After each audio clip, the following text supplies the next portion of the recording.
you can see that my left hand is higher than my right. And consequently, it's tighter right here. And what does that mean? It means the gluteal fold isn't always a 100% indicator, but the bones, that's 100%.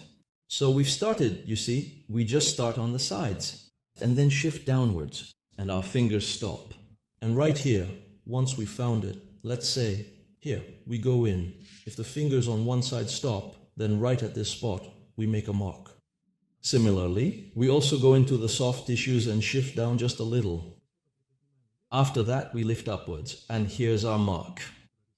So now we can draw the iliac bone in this way. Here we place our hand like so.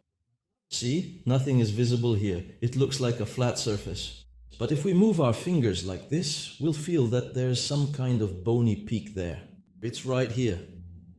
So now we can feel for it precisely, like this, once we've identified it. Right here. This is this thing here. This thing, the posterior superior iliac spine. Spine.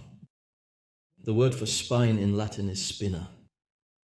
Why am I going to burden you a bit with these terms? Because the literature is literally full of them.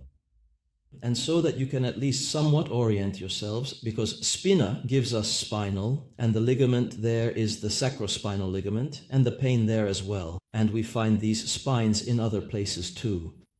And you can see how the bone goes here to this position, and accordingly here we extend the line right to this landmark that we've palpated. And here we have the contour of the iliac bone. Understood?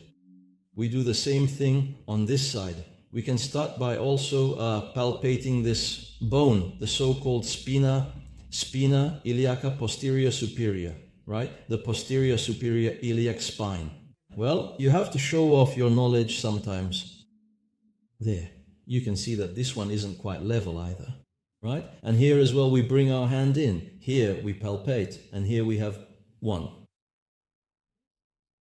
Well, it's clear that with a certain amount of skill, I already do all this quickly. Here I've sunk into the tissue and shifted, and there it is, I found it. But when I find it, I lift upwards, and that's how I can see where it is. And here's the bone coming right to this point. There. So here are our pelvic bones, so to speak. You see, right, that the left one is a little bit higher